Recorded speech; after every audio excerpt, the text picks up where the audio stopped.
BRS కు మరో shock.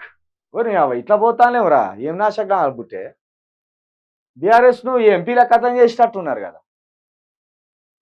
BRS కు మరో షాక్.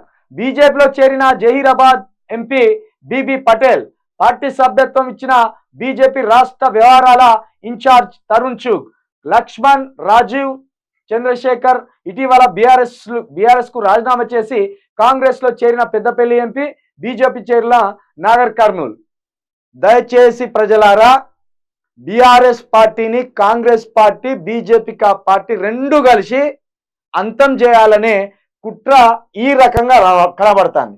ఇప్పుడేమో వీళ్ళు ఎంపీలను గుంజుకుంటారు, బీజేపీ ఏమో గతంలో గెలిచిన ఎంపీలను ఇంకా 2 నెలలు ఉండగానే గుంజుకునే ప్రయత్నం చేస్తుంది.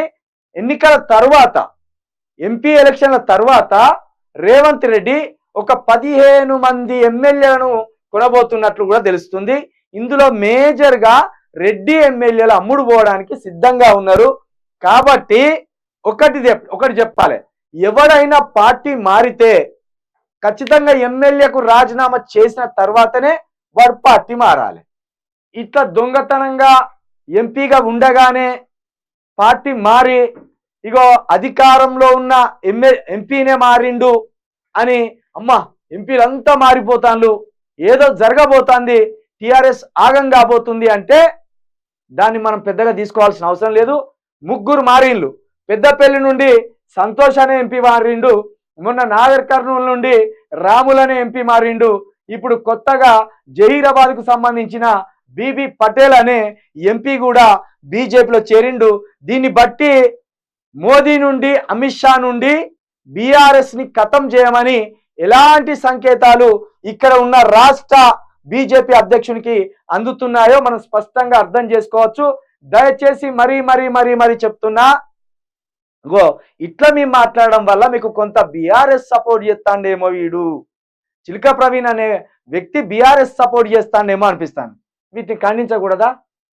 వీళ్ళని ఎందుకు గెలిపించినాం? మనం రాష్ట్రానికి ఉపయోగపడుర్రా అని గెలిపించినాం వీళ్ళని. ఈ దొంగలు ఏం చేస్తాను? గుజరాత్ కాళ్ళు పట్టుకోవడానికి పోతాను. మరి ఇప్పుడు వీళ్ళని తిడితే అది బీఆర్ఎస్ కు లాభం అయితే మాకేంది? నాకు కావాల్సింది తెలంగాణ. మేము కొట్లాడే తెలంగాణ బాగు చేయండి అని. మిమ్మల్ని గెలిపించింది బీఆర్ఎస్ పార్టీ, మిమ్మల్ని చూసి ఓట్లు వేసింది మీరు బీఆర్ఎస్ లో ఉన్నారని ఇష్టం. ఒకవేళ ఇప్పుడు కాంగ్రెస్ నుండి గనక ఎమ్మెల్యేలు బీజేపీలో దునికితే తప్పకుండా ఖండిస్తాం, ఎందుకంటే మీకు ఓట్లు వేసింది కాంగ్రెస్ ను చూసేసింది. కాబట్టి ఇలా కూడా ఖచ్చితంగా వీళ్ళని ఓడగొట్టండి.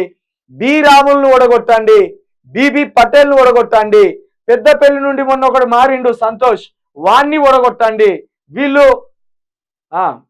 వెంకటేష్ నేత, సంతోష్ అన్నం వెంకటేష్ నేత పెద్దపల్లి నుండి, నాగర్ కర్నూలు నుండి రాములు, ఇప్పుడు కొత్తగా జహీరాబాద్ నుండి బీబీ పటేల్, ఇట్లా ఒక్కొక్కరుగా బీఆర్ఎస్ పార్టీ నుండి వెళ్ళిపోయి పార్టీని ఖతం చేసి తెలంగాణ అస్తిత్వం అనేది ఏ పార్టీలో ఉండకుండా ఖతం చేసే ప్రయత్నం చేస్తాను. కాబట్టి ప్రజలారా, వీళ్ళని ఏ రకంగా అయితే మీరు గెలిపించిందో పోయినసారి, ఆ రకంగానే ఈసారి ఓడగొట్టాలనేది కూడా మేము యూనియన్స్ తరఫున మీ అందరికి ఒక రిక్వెస్ట్ చేస్తున్నాం.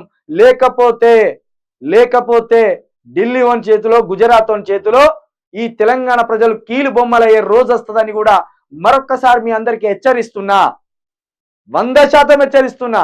రాబోయే రోజులలో బీఆర్ఎస్ ఇక్కడ లేకపోతే కనుక దారుణమైన స్థితిలో ఉంటారు. అడిగేటోడే ఉండడిగా, ఆ కాలం వస్తుంది ఇక.